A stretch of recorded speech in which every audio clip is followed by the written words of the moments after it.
Good morning and welcome to another episode of Bold Business. I'm your host, David Grasso. I represent GenFKD, a nonprofit dedicated to helping millennials succeed in the new economy. I'm joined by my co-host for the day, Brandon Scoopy Robinson. What's up? The sky. Good morning. Now, I see a ceiling here in the studio. All of that. Good morning. So who the heck are you? Tell us about yourself. I'm Brandon Scoopy Robinson, managing editor and columnist at Respect Magazine, and also the host of Scoopy Radio, a podcast that's dedicated to sports, entertainment, lifestyle. Anybody from Gloria Allred, Allen Iverson, Too Short, anybody in between, Pete Sampras. And I remember Pete Sampras. I'm old enough to remember that. We're not going to talk about it. A lot of young people don't know sports stars from 10, 20 years ago. You're telling the viewers our age. I'm young. I swear I'm young. But anyway, so you do that, but you grew up here in the city? Yes. Yeah. Split time between here and New Jersey. And what are your interests there, Mr. Scoopy? Long walks on the beach. No, is this a Match.com profile? Nah, I'll pass. No, I mean, interest, obviously just to be the best, man. Glad to sit next to you and looking to have a good show. But honestly, just I love sushi. I love to cook. I love sports. Happy the Knicks are doing all right. They're in ninth place right now, but...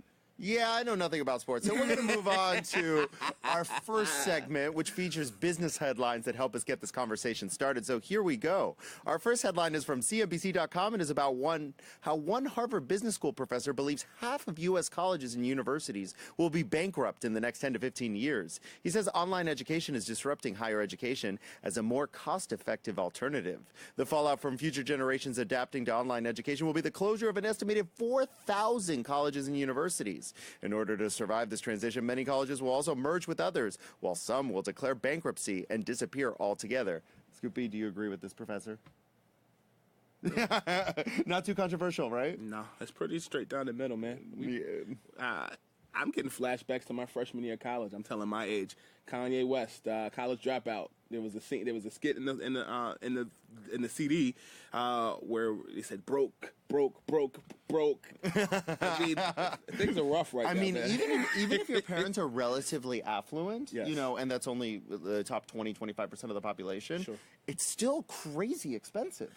Crazy expensive, and just like I think mainstream news is a privilege to have, it seems as though education is a privilege to have. But housing is a privilege to have these days. Yeah, but I think more than anything, I think the combination of education with just common sense. I mean, I think in today's day and age, you can learn how to do a lot on YouTube. That doesn't supplement an education or a diploma, but I also think you need that life experience plus the college experience. So I feel like for parents and for students, if you're not serious about what you want to do, maybe scale back a little bit. Go to a local community college. Get those credits. It's cheaper. And then, go to a 4-year school if that's what you want to do. Oh, God, we agree on everything. So anyway, we're going to move on to our next headline since we largely agree about this. You remember the Winklevoss Twins? Yes. Well, anyway, the Winklevoss Twins. Yes, that pair of identical twins that Facebook founder Mark Zuckerberg allegedly called...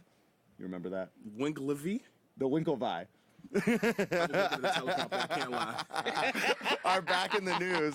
According to Fortune.com, the Winklevoss twins are now billionaires because of their investment in Bitcoin. They originally put in $11 million when the currency was trading at $120. It's now trading for more than $11,000, and they are currently one of the largest holders of Bitcoin on Earth. Now, if you're wondering where the hell they got that $11 million from, funny enough, that money came from the settlement that they reached with Zuckerberg after they claimed that their idea to start Facebook was copied by the Zuck. So, you remember the Winklevi now? I do. Yeah. The Winklevi is winning right now. By a lot. Where's Charlie Sheen? Winning right now. Winning right now. So what do you think of them? Well, I mean, listen. Don't you wish that when you were in school, you were sitting in your dorm room plotting ideas? I mean, I have friends when I was in college. They basically took their refund money from loans and flipped it into houses. And when President Obama had the first homeowner tax credit, oh yeah, $8-9 grand, yeah, a lot of people were taking that money and investing it in flipping duplexes. I mean, I think this is more the advanced version of it. The very, very advanced version of it. But that $11 million startup capital, And what do you think about Bitcoin? Overvalued or rushing to get in? I'm still learning about it. And when I first heard about it, I thought it was a candy machine at the grocery store. Yeah, you put a quarter in, let me get some Bitcoin. But we have Bitcoin Girl on. She's been my co-host before. And I always have questions for her because I feel like I know a lot about Bitcoin, but I really don't. Let's not pretend we know. Let's not fool the people. Yeah, let's not fool the people. So we're going to move on to our last headline, which is from Quartz, and is about how millennials are said to be the most unequal generation yet. A new study by Credit Suisse suggests that millennials in a number of advanced economies will encounter the worst income inequality of any generation in recent memory. The gap between the rich and the poor, even among millennials, is already noticeable. You notice. Yes. Stevie Wonder could see that. Yeah. We have a lot of millennial billionaires like the Winklevoss. Yes. And young people in well-paid industries like tech are doing brilliantly, while the rest of us have incomes that are more than 20% lower than what baby boomers' earnings were when they were our age, our parents. So part of the problem is the cost of college and student debt. Also, inherited wealth is beginning to distort wealth distribution. That will only grow as baby boomers begin the largest transfer of wealth in human history to their millennial children. Hopefully some of that coming to us. So send it on down. Send it on down. You're the next contestant, Don. You have an inheritance. Yeah. Inequality.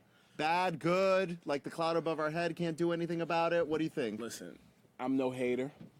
But if people want to transfer over to my Chase account, my number is 00000. Call me after. Send me a DM. I'll let you know what it is. But no, in all honesty, I think what you said about the college debt has a lot to do with it. I kind of equate it to being sandwiched in. Okay, so our grandparents, our parents, and us. Our grandparents didn't necessarily do better than our parents. Our parents financially may have done better than our grandparents, and then we ain't spit. No. So they were it's making more money when they were our age. And they look down on us. Some still live at home. I recently left home. And I think so did I. All right. So I wish I could still live at home. Nah. I got things to do, brother. But no, I think that you have some special guests staying with you. I'm sure that has a lot to do with it.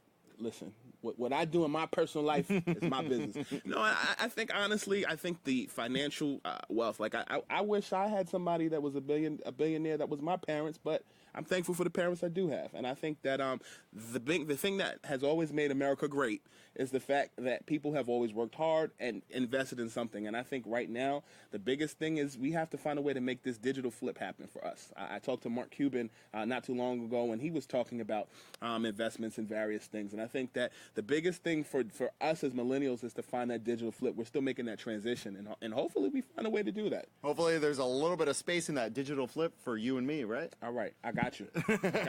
But as long as I owe you, you'll never go broke. Oh, yeah, absolutely. Well, debt is a huge problem in our economy. But anyway, moving on to our star lineup of guests.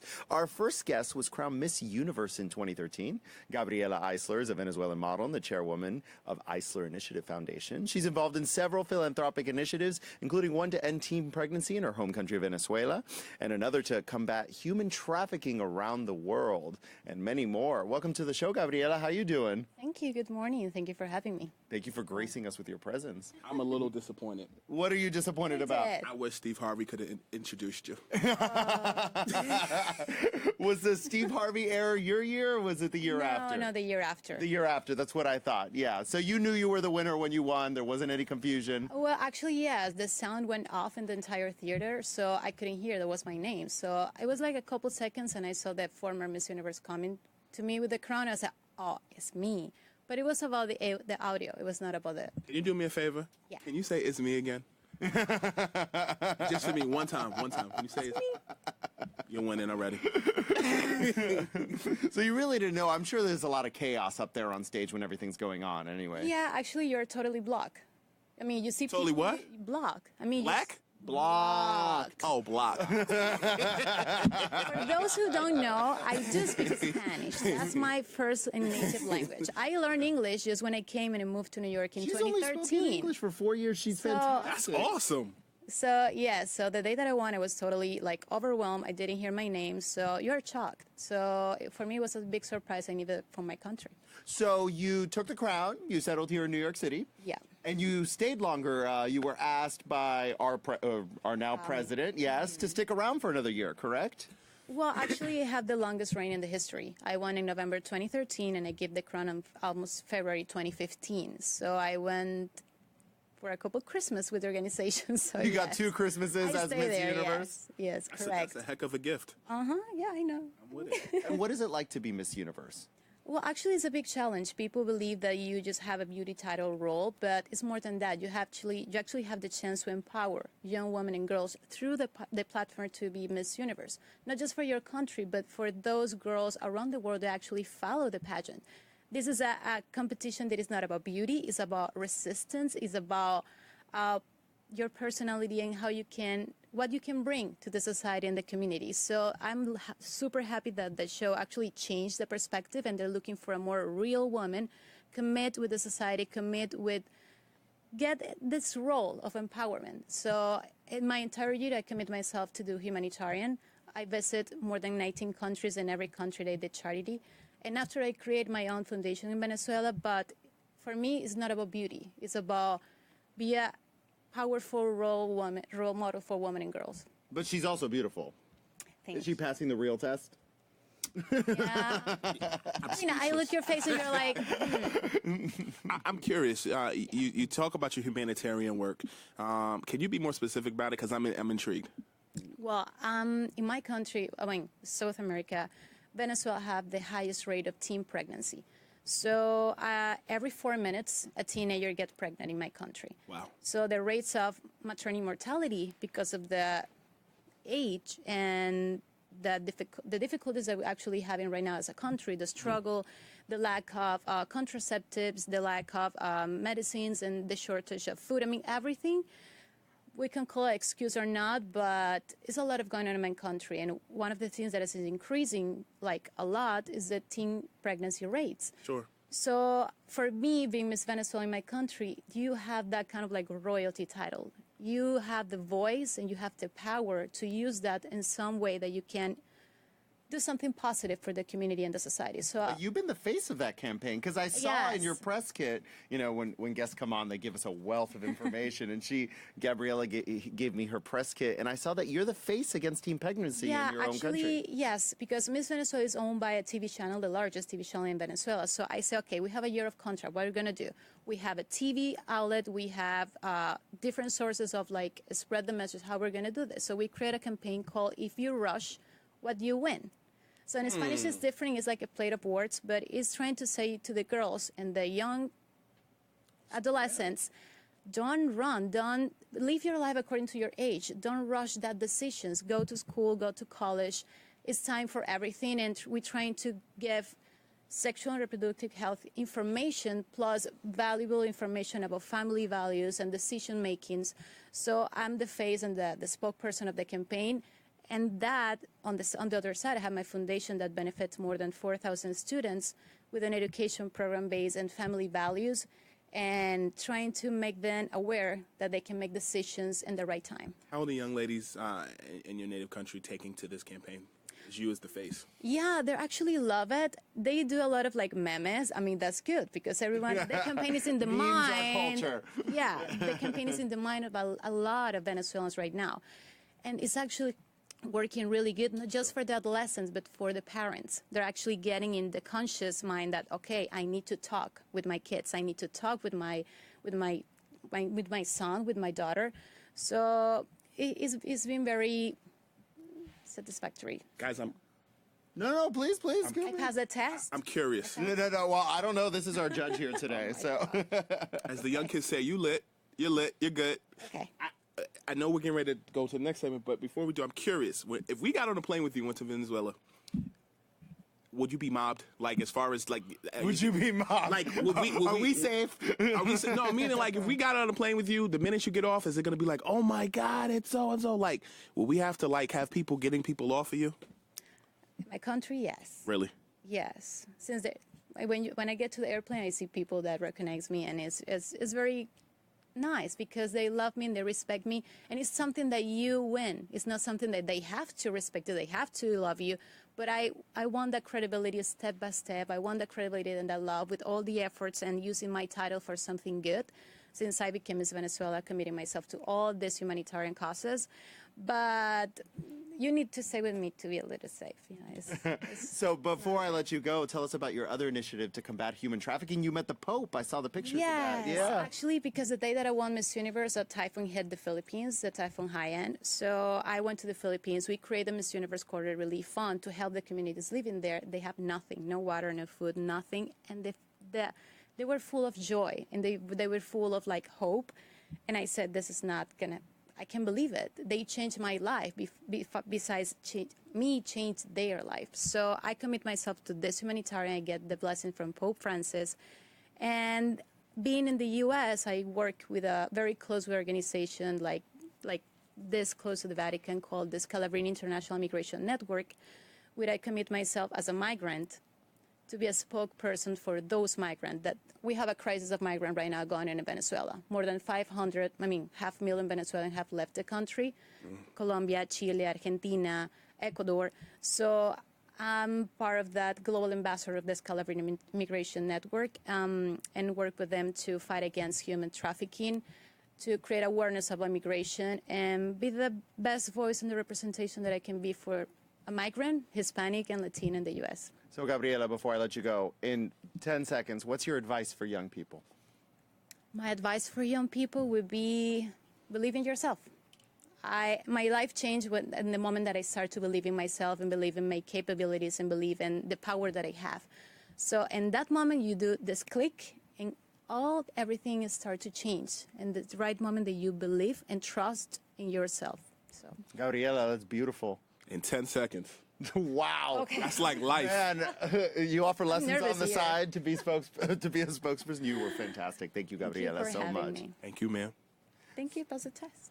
So next, we have Jess Phoenix joining us. She's a volcanologist, climate change expert, CEO of Blueprint Earth, and also running for Congress in the 25th District in California. She's also featured in the upcoming season of the Science Channel's What on Earth? My God, that's a long resume. You like 45? No, I'm 35, but thank you. You see why I don't talk about age? Yeah, see, I can tell who's on this morning. It's his show. I'm going to play nice stuff. Welcome. Yeah, thank you. It's really great to be here. Yes, So ma'am. you're a climate change expert. Well, I've done climate change research. My actual emphasis is on the environment in general and volcanoes and natural hazards specifically. But yeah, I've researched climate change in Peru, in Wyoming, and Hawaii. I mean, kind of all around the world. So I'm curious. I saw on the news the other day there was snow in Hawaii.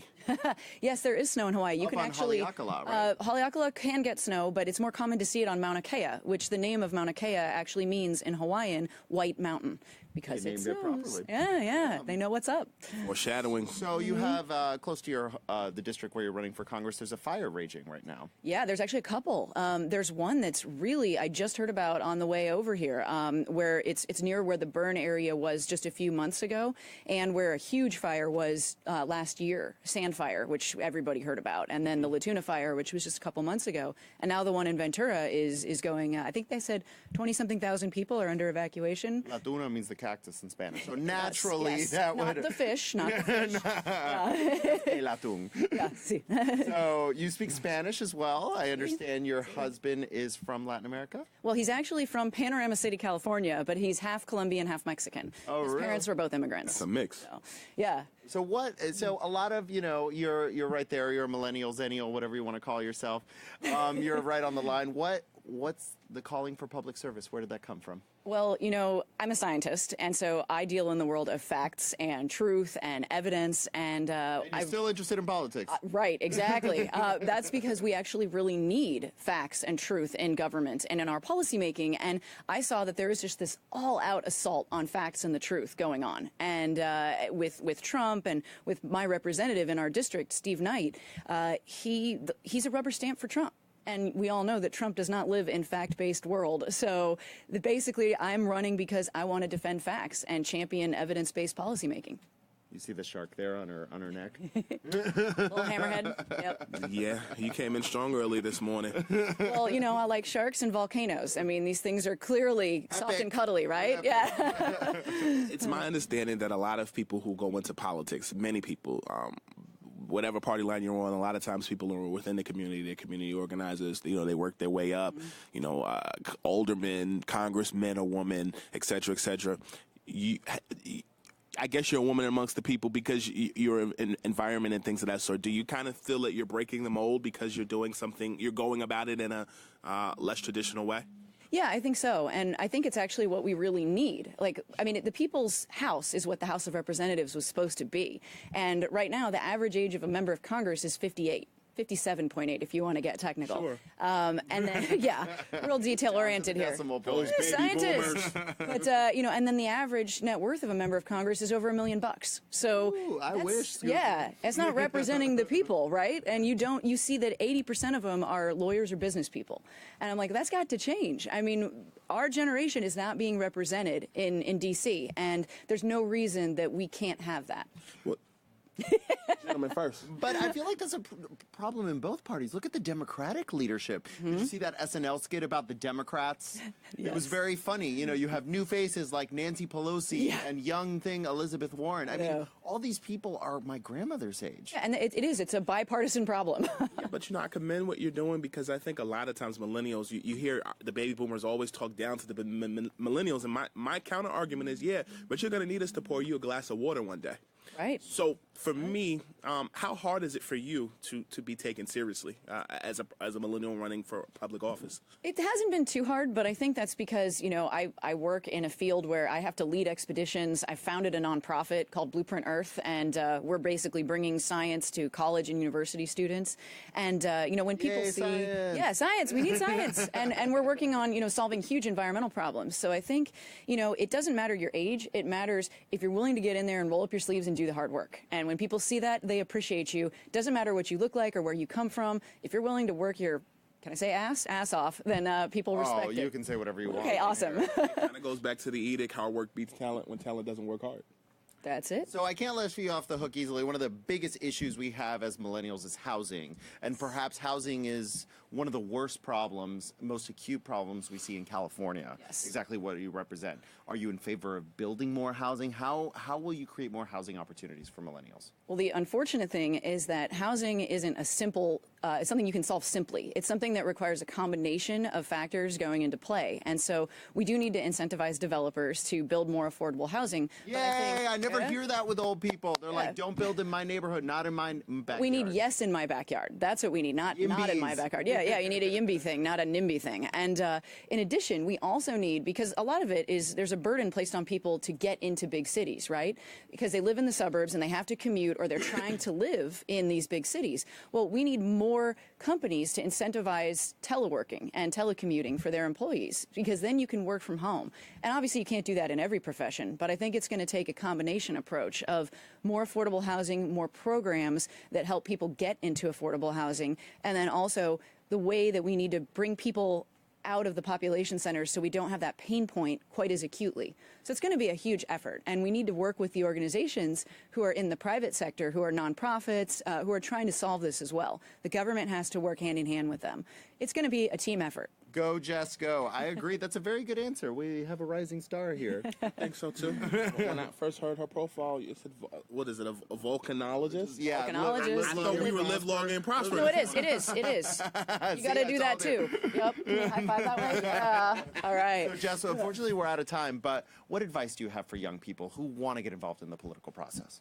You have to speak up for yourself. No one is going to do that for you, and your voice is just as valid as anybody else's voice. So get out there, speak up, and take action. Don't be afraid. Get your friends together and go out and do it, because this is our time. This is our future, and the decisions that politicians are making today are going to impact us for the next several decades. So get out there and be vocal.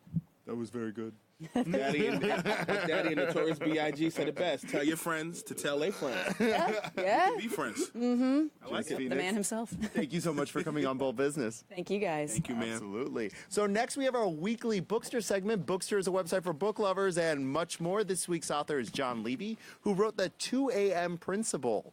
It's a real interesting book. Actually has a very creative cover that we're going to talk about. He's accompanied by Sarah Hill, the CEO and co-founder of Bookstore, and friend of Bold. Welcome, friends.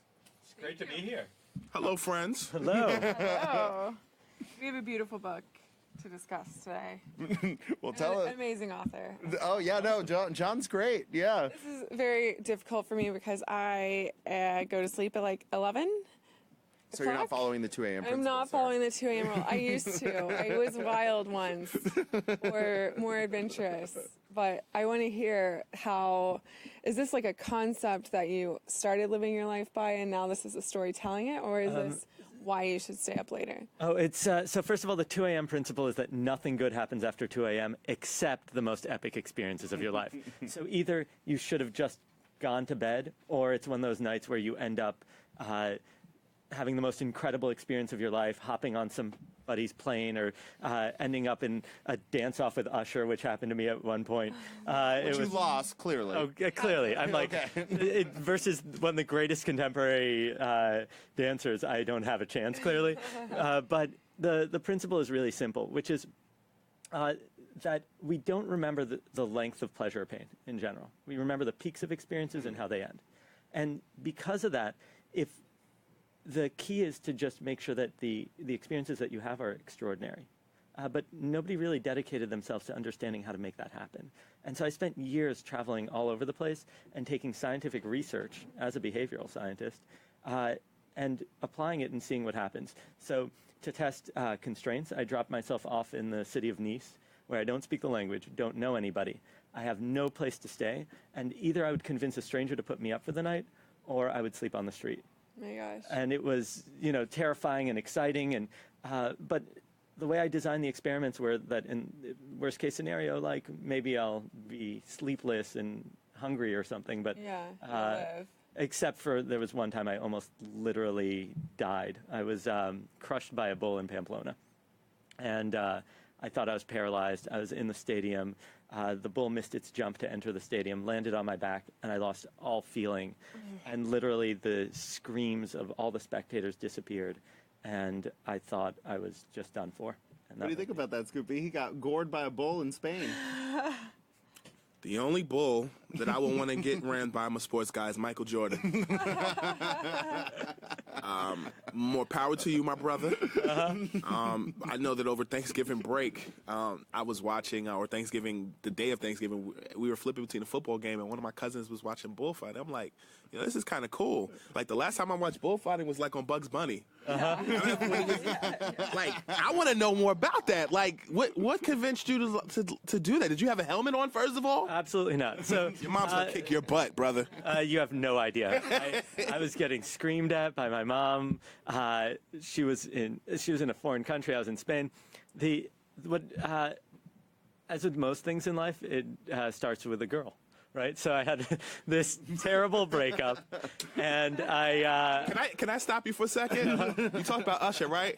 Yeah. When you listen to "What's Bad Is You the One to Hook This Up," you listen to "You Make Me Wanna" before you. I will tell you, I was not in like the right mental state. Right? So I have this terrible breakup, and I decide, you know what, I got to get out of my head and everything. So what I did was I took on a wild travel challenge. I said every month I'm going to travel to the biggest event in the world, wherever it was. I had no idea how I was going to pay for it.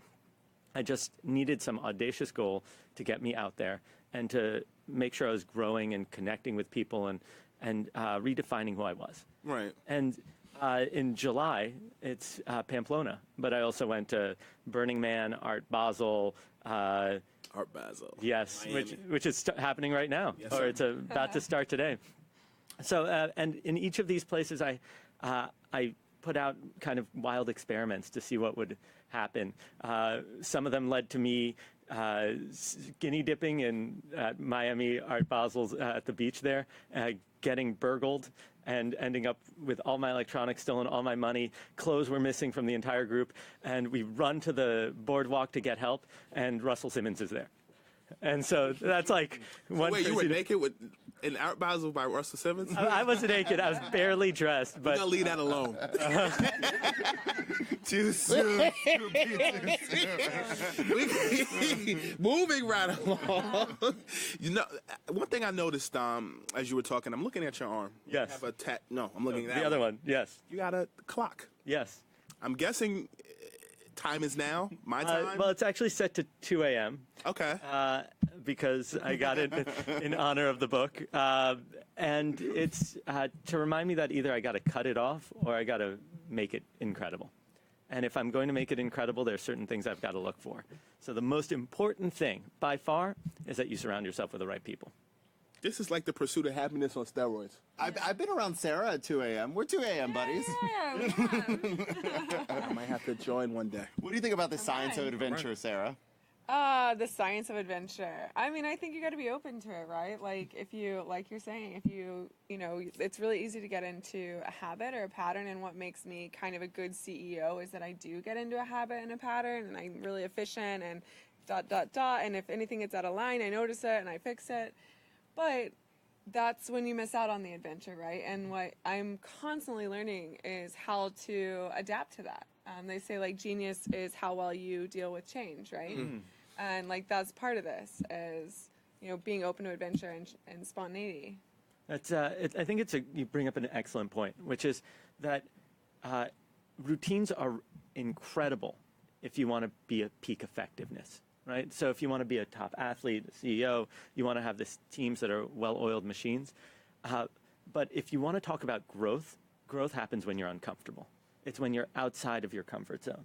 It's when you either push some kind of social, physical, or emotional boundary, and you put yourself out there and you see what happens and what breaks. And so I think that what you're talking about is essential if you want to have a productive life. And if you want to take it to that next level, you're going to have to let things break and get a little crazy. You know, he always wishes people an uncomfortable life. I mean, I've heard the line "be comfortable being uncomfortable." Yeah. If we could kind of just like wrap that up and put it in a big bow for Christmas, I think that's the biggest thing. What's funny about that too is like people always say, "Oh, Sarah, like, how have you done this or whatever?" And I'm like, I didn't do anything. I have taken a high risk on my lifestyle. Like, it could all be gone tomorrow. And then I'm like, but you kind of think that you're in a state of comfort when actually it could also all be gone tomorrow as well. So I think, you know, if you find that balance of, you know, I don't know. It's just, I love this philosophy. I think it's fantastic. So there's this incredible research that looks at what's essentially your peak discomfort, right? Which is, it turns out that being really calm and feeling safe isn't the best for us in terms of being effective or productive. There's an optimal anxiety. At a certain point, when you have enough pressure on you, you're at the peak performance. Anything above that, you stop being productive. And so if you can get yourself in a state of peak performance or of optimal anxiety, you're actually better off. We are out of time, Mr. Scoopy. Zip it. But anyway, love the book. Tell us about the cover. It won an award. Yes, it won Best Design Book of the Year. I'm super proud of it. I wish I could take credit for designing it, but it actually spins and gives you different challenges to do as you spin it. So Spin on your book. It'll tell you to go battle some bulls, and it'll tell you to crash a party and toast the crowd, even though they don't know you. So John Levy, author of The 2 a.m. Principle, catch it on Amazon and Spin That Wheel. And Sarah Hill, CEO of Bookstore, thank you so much for joining us. Thank you, guys. Thank you. Thank you, lady and gent. So next up, we have Brooke Bond joining us. She's here to talk about the Rally Aicha de Gazelle in Morocco. It's the largest all-female motorsport competition in the world. Brooke fosters relationship with American teams for this exciting desert rally. Sounds like a really fun job, Brooke. It is. It's a blast, and I'm very fortunate to work with them. And we had 158 teams last year, and it's all women's off-road and Racing through the Sahara Desert. racing through the Sahara Desert. This year, we're going into our 28th year, and it's just an incredible experience to empower women to push them outside of their comfort zone. And we also have a nonprofit that follows us throughout the desert, and it's the Cour de Gazelle, and we give back to the local communities. We provide women with the education to start their own businesses, and In the areas where you race through? exactly. And so it's an amazing feeling from the moment I landed in Casablanca to when I left in Ouarzazate. Every local, whether you're in a city or in the desert, the kind of nomadic people are just so excited to see you, and they understand that the gazelles are giving back. So it's You're a galloping gazelle. yeah. And I have 8 years of automotive marketing experience, and it was a perfect fit. So A little different really- because a lot of automotive stuff is American. Exactly. And this is all women's basic. It's hand navigation as well. So these women are pushed to their extremes. They have 2 marathons. What does hand navigation mean? Like map and compass. Oh, they're not allowed to use GPS? Nothing. There is actually even a cap on the zoom that you can bring as well on your camera. So you have a map and a compass. It's a topographical map that hasn't been updated for about 30 years, and they're alone. We do have satellite tracking on them so that even if they are stagnant for 5 minutes, we know exactly where they are at all times. That's like Uber when you tell them to drive to Taco Bell and they sit for 5 minutes. sir, at 6:05, it's like, sir, you gotta go. Like, charge me extra. You want something from Taco Bell? Yeah. So this past weekend, we actually had a navigation training up in the Catskills, and Nice. we have 5 American teams confirmed for this year. So I'm very When is the race? encouraged. It's March 16th to the 31st. It takes that long? It's 8 days, and so we have a kickoff in the south of France, and then we drive down and take the ferry over and land in Morocco, drive to the Sahara, and that's where we What a start. contrast, starting in France and ending up in the Sahara Desert. So, and it's such a mix of women. We have women from 18 to 72 who have done the rally. Grandma's getting in on it too? Grandmas are killing it. They did so well. Because they are like patient and they're kind of doing it for the right reasons. So they have, And they know how to use a map and compass, yeah, some of unlike them. us, yes. Yep. So Danica Patrick, Granny's coming for you. exactly. That's kind of awesome. Off road and What inspired you to want to get into that type of work? it's something I really believe in, and just like the gentleman said earlier, pushing women outside of their comfort zones and letting them know that they can do this and come out on the other side changed and empowered and really trusting themselves. I think it's a refreshing reminder that being on your own and being safe and secure in the literal middle of nowhere is something that everyone, I think, should experience. So the multi-day race, do they camp out while they're racing? They don't stop at a hotel, right? No. We have a big bivouac, we call it. It's a huge base camp of about 500 people overall, and they make us fresh breakfast and And they dinner. travel with the race? Yep. And so Wow. it stays permanent because the race kind of goes around the Sahara in a circle, and it's there's a little shop, there's a cash bar, and it's all So it's like different Burning tents. Man in the Sahara? Exactly, Yeah. yeah. But there is 2 marathon legs where the girls stay out in the dunes wherever they set up shop. There's anywhere between 8 and about 16 checkpoints that they have to find per day. I'm getting flashbacks. You know when you go to the movies and they have the Daytona USA? Yeah, You hear the yeah. woman in the background, checkpoint! Like, the only experience I have in the That's my Sahara Desert is, childhood. I was there the other day playing it. But, I mean, what, is this something you just fathom in your mind? Like, I'll race in the Sahara one day. Was there somebody who led you to that? Like, I'm really curious into what got you started. I mean, I love to say my parents were shocked when I opened my own business. And when I found the Gazelles and through just kind of mutual friends, the automotive community is actually quite tight-knit. And so And this we- includes the Indy, the Daytona 500, all of those types of races. more so, there's like the Mint 400 and the Baja and like the Dakar. The Dakar Harry Rally, Dakar. yes, of course. So that Yeah. community is all very tight-knit. And Here's my question. I interviewed Mario Andretti last year, and I asked him what music got him hyped up before a game, or before a race, rather. yeah. Same question to you. What music gets you hyped before a big race? Probably a little White Stripes or something. Okay. Yeah. Okay. Pedal to the metal.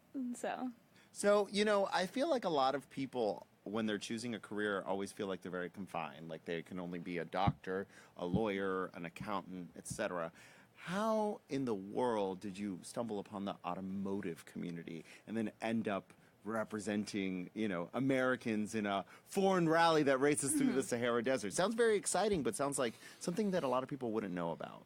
Well, there's a lot of transitions in the automotive market right now, as everyone knows, between autonomous and back and forth, but like automotive racing will never die, and it's part of our history. I think we can never forget, you know, because of NASCAR and actually the Prohibition, that's how we got NASCAR. And so it's kind of ingrained in us, and when I started my business and found the Gazelles, they matched with aligned with all of my goals as well.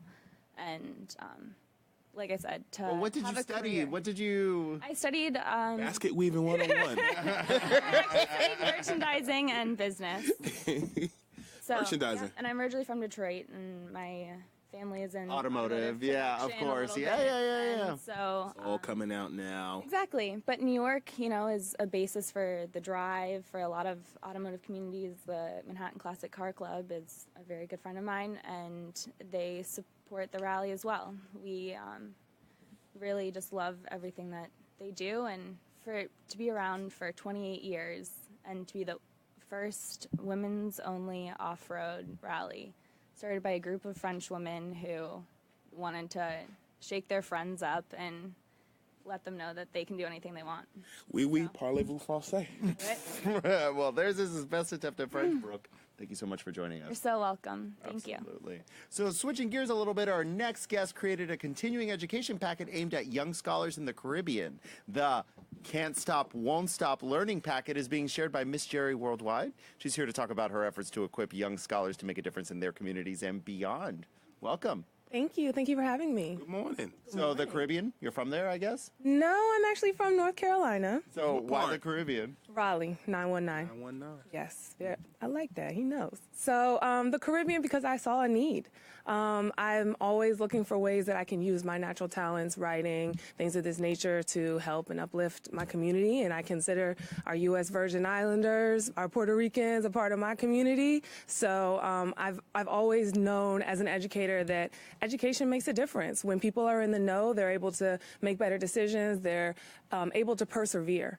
And really what I'm looking for, that's why I, kind of borrowed the line. From Diddy. From Diddy. Let's work. I borrowed the line, can't stop, won't stop, because we can't stop, won't stop learning. We've got to keep learning. We've got to keep growing. And the packet actually features a lot of information about economics. So we can let our young scholars know what's going on. We need them to be woke. We need them to see what's going on with the companies and businesses that are coming into their environment. And also letting them know terms like supply and demand, letting them know about capitalism, letting them know about environmental racism, all of these things that are going on in their community, giving them relevant terms, putting it in context, and just allowing them to continue to learn and grow. I may be a sports guy, but I'm also a hip-hop guy. Do you know that she basically just quoted Biggie's 10 crack commandments? Never get high off your own supply. Honestly, You gotta do it. You gotta do it. However it translates for you, as long as we're learning, as long as we're growing, as long as we're uplifting our people, that's what's necessary. That's my goal. But in all essence, getting high off your own supply isn't just necessarily that. It's also, making sure that you know your demographic, you know who's coming to do business with you. Hip hop taught us that. We just flipped it made it into a legal form. And I think what you're doing is wonderful in the Caribbean. Yes, thank you. And even inserting hip hop, it's not just the name of the packet, but even we have song lyrics in here. Sure. And I've also given definitions for the parts of speech. So even if they can grab some other text wherever they are, what's available to them, they're still able to identify the different parts of speech, so they're working on their grammar. And there's some lyrics in here as well, and one of them is there's a couple little Public Enemy lyrics in here. Well, they'll insert verbs, nouns, and adjectives, so they're practicing with their grammar. So you're talking about areas that were hit hard by Hurricane Maria and Hurricane, the other one. Irma. Yeah, there's so many hurricanes. Exactly. What are you doing? Where do we move from here now in those communities? So, in my opinion, education is something that can never be taken away. A storm can't take it away. As long as you're learning, as long as you're growing, you're moving your community forward. So the next step for me is we've actually just launched our GoFundMe. We're looking to raise $1,000 to print more packets and be able to buy pencils as well as pencil sharpeners, because I am a teacher, I am in the classroom. So they can get the packet, but they need writing utensils as well to continue to practice. And they'll be able to, there's word searches, just things to keep them engaged and also to motivate their parents, because a lot of my friends that have children, one thing that I see them a lot on Snapchat showing their kids doing their homework or taking pictures of their kids reading. So I feel that for the population there, it'll be motivating to them to see their children doing schoolwork in the midst of the aftermath of these storms. What is the biggest challenge for you working with kids and obviously, or honestly, either getting funding or just working with them in general? What are the two hurdles you have? I say those two things go hand in hand because even when I'm working with children, especially in my classroom, there's things that I want to do for them. There's things I want to provide them with, whether it's a pair of shoes because I see that their shoes have holes in them, whether it's a meal, even as kids, whenever we saw our parents eating, we wanted to eat. So with my students, I don't even feel comfortable all the time eating in front of them, knowing that some of them are hungry, knowing that some of them are going without. So I think that Where do you teach? I actually teach in Harlem. So I'm right here in the city. That's why I was running a little bit late. Sorry, guys. But Oh, good. yeah, but I think the immediate need is financial so we can print more packets, but the long-term need is more people to invest time and energy and money in education because we're preparing our future leaders. So, Miss Jerry, one of the problems we have here in the United States is that we have the largest education budget in the world, but we don't see a lot of impact for it. Why is it not just about money? It's about much more, isn't it? It's about much more because, one of the terms in the workbook is capitalism, and that is the nature of our society. So we have to, I feel, come together and really sit down and have these conversations and try and figure out what it is that we can do to channel the proper resources to education. I think there needs to be more conversation with teachers, and there needs to be more conversation involving the parents. So that way the expectation and what is being delivered are aligned. So community is a huge part of it. Community is everything. Community is everything. Like these conversations, I really appreciate you guys for even having me on to start this dialogue, and I hope we can continue it. My mother's a learning consultant with kids, and one of the things that I find interesting with younger kids is you got to talk more, you got to explain more. Yes. I feel like I'm still like that. Yeah. We all need accommodations. But I agree, really, just fostering that communication. And hip-hop is one of my favorite vehicles to do it. We can make metaphors to lyrics all the time. A lot of times in the classroom, that's how they get it. That's when they get it. I'm like, you need to annotate this paper like a boss. That means you need to come and look for all these keywords. You need to make notes in the margins, and you need to do it in such a way that you're bossing up right now. I think she listened to Cardi B. All these hip hop references peppered throughout everything. Hey, that's our culture. I would have. I'm a hip hop idiot. I would have been here like, oh, that sounds so eloquent. I have no idea. It's all right. Come a long way. Yeah. But now you're ready. You've been educated. You're ready. I like it. Thank I like it. One thing that I'm curious about as far as the Caribbean, you're from North Carolina, the Caribbean. Like, what are you part Caribbean? What's your?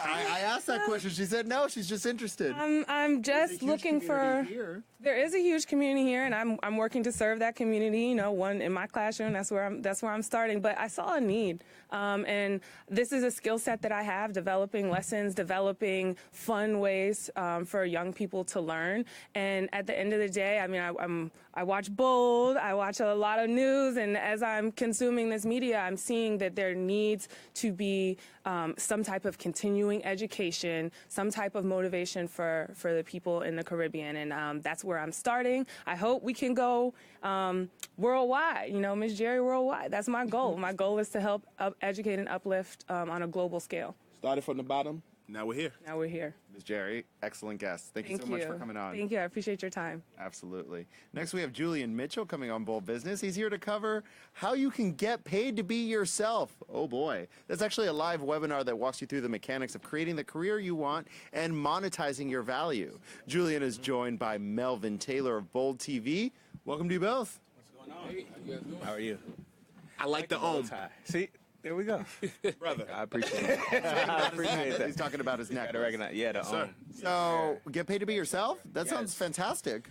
I think it's the real American dream, to be honest. You want to get paid for your passions. Everybody talks about how do you turn your passion into your profession, or how do you turn the things that you love into your career. And I think that's talked about very theoretically, right? Or like it's very esoteric, this idea of turn everything you love into what you do. But there's a real applicable and actionable idea behind that, and that's basically saying you can control your time. You get paid for your value, not your time. So first is understanding what unique value you add to whatever specific industry or space that you're in.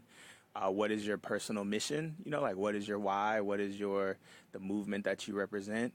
And then how do you take control of your time, of your value, of your influence, and then be able to design the kind of career you want, or create the kind of business that you want that's rooted in who you are, what your mission is, and ultimately the way you want to affect an industry or the culture, you know, at large.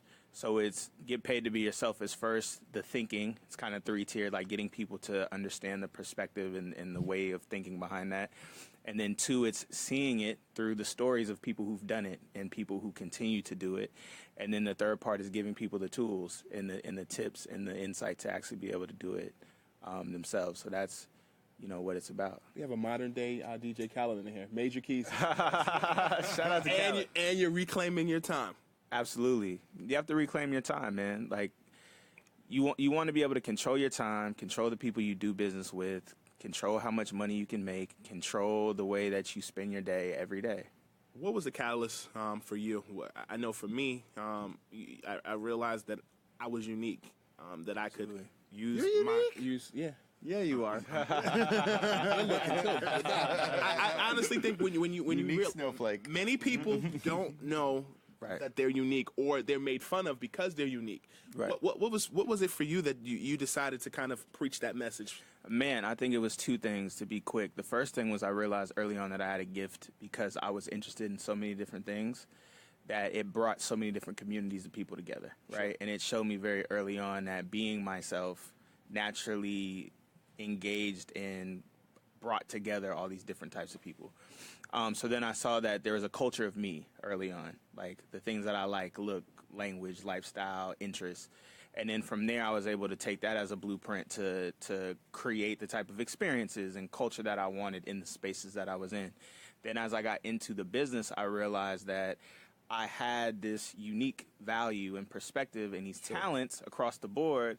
So it didn't matter what my experience was or what my background was in whatever industry, whether it was television, media, education, whatever, as long as I understood that value and how to translate that value, then I could literally conquer and maneuver any industry that I was in, and that was proven. So then I started showing other people, I started saying, yo, you know, you can literally get paid to be who you are. You don't have to have the particular background or anything. You need to know, like, what your value is, what your skills are to share that value, and then how it impacts a particular space. So I realized that I didn't need all of the things people said that I needed. I really just had to first understand, you know, what my strengths and my value and my point of view was. So, Melvin, usually I ask, you know, people from Bold TV why they brought their guest, but I can kind of see why you brought him. I mean, the 100%. Just from knowing Julian and who he is, he's somebody that really impacts the cultures in which he participates in and the things it is that he sees. And just from his experience in the media world, you can kind of see this man has it all and can do it all. And he's somebody that I believe the Bold audience and then just the world at large should know more of. So, yeah. No problem. Yes, so, culture. Yes. What are some of the projects you're working on currently? You love culture. Man, anything you could do to ask about culture, huh? Sure, you got to. Number one, my biggest mission is making culture smarter. That's kind of my thing, right? More informed, more enlightened, more inspired. For me right now, I'm still a columnist with Forbes. I've been with Forbes almost 3 years now. I saw that. I look at everyone's LinkedIn page before they come on. Yeah. Covering entrepreneurs and startups that are changing industries is the new creative class, people who are impacting culture. I have a series right now, too, with Beats by Dre called The Corner Office, where I sit down with entrepreneurs, founders who are shifting and impacting culture. I have the Get Paid to Be Yourself, the one-on-one. It's like a live talk. It's kind of like a tour. I had Dame Dash, Ryan Leslie, Rob Stone. So I sit one-on-one with these people across the country and talk about their path and how they built their businesses. So I'm still doing that. I also have the webinars and the actual like live workshops that I do at different festivals and conferences. So still continuing to do that and just engage people and educate people. So that's my biggest thing right now. Best piece of advice that anyone's ever given you? Best piece of advice anybody's ever given me. Man, I'd say the best passion you can develop is a passion for your own growth. And then I would say create more opportunities than you ask for. Well, on that note, yeah, you've been a great guest. Thank you, Melvin, for bringing him, and thank you for coming. Absolutely. Absolutely. So our last guest is an entrepreneur and creator of SnapDog, which makes premium beef franks and sausages from recipes passed on from generation to generation. The natural casing of these hot dogs gives it a built-in snap, hence the name SnapDog. Keith Dorman, CEO of SnapDog, is here to talk about his company. He's setting up, oh my goodness, you brought your merchandise with you. Thank you so much for having me. You're earning cool points with a big brother already. Thank you. they're hot. I just brought, if you'd like to try one. Oh, yeah, no, absolutely. We have, our regular hot dog there in the middle, and on the side is a very spicy. It's very spicy. Just want to. Okay, so which one is the non-spicy? Which one, right here? The middle one is the non-spicy. Yes. This is non-spicy. Yes, I'm yes. gluten-free, so I'm just going to grab the hot dog here. Great. Great. So, yeah, I was selling hot dogs on the street in New York City, and I had my premium all-beef hot dogs, and I realized that the guys next to me were selling hot dogs made from mechanically separated chicken. Oh, goodness. All hot dogs look the same, so people come in from other states, visiting New York City, the tourists, they were, kind of getting ripped off here. And so I said to myself, there's got to be some sort of way for us to figure out, how to identify what it is somebody's actually eating. Mm-hmm. And through a lot of research, I found a company that has the technology to we put the name SnapDog and the word beef on the side of the hot dog without using any dyes and coloring. That way people know exactly what they're eating. I was just in Mexico. This can't be that spicy. So, yes, Gentleman Brandon. first. No, please. I know you got your mouth full, but... So, I remember growing up, my family were business owners in Harlem. We owned two shoe stores. Oh, wow. On 25th Street in Harlem. I remember my Nana, she used to say, there's a guy with a hot dog truck. I was like, Nana, I want a hot dog. No, we don't eat those dirty dog hot dogs. There was something to that. That's right. Absolutely. The guys out there, they could be ruthless. Their interests are not where they should be. And that's for a select few of them. There are some others out there that really do care and take a lot of pride in their business. Mm-hmm. Most of them sell SnapDog. But what percentage of New York City hot dog carts have SnapDog? I would say less than 10%. That's still a lot. That's a lot of market penetration. We have been fairly successful with that. Like I said before, there's some guys that get it. They understand repeat business. They understand that the consumer today wants to know what they're eating. We trademarked the slogan, "Know your dog." People don't come to New York to eat a hot dog made from mechanically separated chicken, which is a paste made from pulverized chicken bones, chicken skin, chicken blood. There's chicken bones in that stuff? Pulverized chicken bones. There's actually calcium content on the label because of the calcium from the bones. And so you'll never find anything like that. We only use 100% premium beef. The guys who make my hot dog are really big with pastrami, corned beef, and roast beef. So they're using the trimmings from those premium cuts of beef to make my hot dogs with. Here's my question. Yes, Brandon. And I love that he says my name. So when someone is buying a hot dog in the street like this, how much would a hot dog like this retail for in the store? Oh, or rather on the street. On the street, guys, there's a variance in price. Okay. There's some fellas out there that are looking to just kind of move product. So there's dollar dog people out there, and that's probably the ones that are selling the chicken hot dog. And then there's this great story many years ago. A tourist from a foreign country that didn't speak English very well got charged $20 for a hot dog. Whoa. Yeah. That's an expensive hot dog. Well, most hot dogs are about $3 is for regular size hot dogs. Between $2 and $3 is the average price on the street. Okay. So we have a lot of entrepreneurs here that want to start their own businesses, and a lot of them have to do with food, and a lot of them are in the same niche that you're in, making real food again, because a lot of our food, unfortunately, isn't real. What advice do you have for them? Because you saw a need, you saw a niche, and you chase after it, but there's a lot of other open markets in this same space. Yes. Well, I can't really speak for other categories, but, as far as hot dogs, my advice would be to stick with it. Because there's a lot of big boys out there, and they want to do whatever they can. And they noticed you right away, didn't they? I could. We don't have enough time for me to go into the stories of the tricks that have been pulled on me from my competitors. Some of which, anyway, antitrust sort of issues. But my advice would be to stick with it. The consumer today, like I said before, they want to know what they're eating. They're looking for something that's a little bit more premium, and the older established brands that are out there are going to do anything they could possibly do to prevent people from getting their foot in the door. So that would be my advice. Where can we find those? Are they in grocery stores or are you online? Where do You know, we're a young company, so our distribution is still in the infantile stages. For the most part, our major distribution is here in New York to a lot of the carts. If you look for the big orange and blue umbrellas that say Snapdog. I know exactly which ones you're talking about. And yes. they also say now a betterhotdog.com. That's our website, a betterhotdog.com. And then what has happened is folks from around the country have gotten in touch with me. We now have carts in California, Tennessee, Florida, Maine, Rhode Island, Detroit. Every day we get an email from someone who has a cart somewhere else that's looking to expand upon, that's looking, for something new. That's not the same old. That's the thing with hot dogs. It's the same old brands over and over. And so yeah, so on our website at betterhotdog.com, there's a list there of cart locations. So, but before you leave, we're out of time. Keith, tell us, what advice do you have for entrepreneurs in general? Thank you, David. My advice would be is to go with your passion, because there's so few people out there that really care. And as an entrepreneur, that's your fire, and let that fire burn. Okay, and keep your desire, keep your passion, keep it going. There's going to be a lot of obstacles that stand in your way. Don't give up. Keep going. That was amazing. Thank you, Keith. Thank you, David. Keith Thank from you, Snapdog. Brandon. Thank you so much. Here. Absolutely. And thank you for joining us on Bold Business. A warm thanks to all our hardworking staff at GenFKD, Bookstore, and Bold TV. And a special thanks to my guest co-anchor, Scoopy. I like you.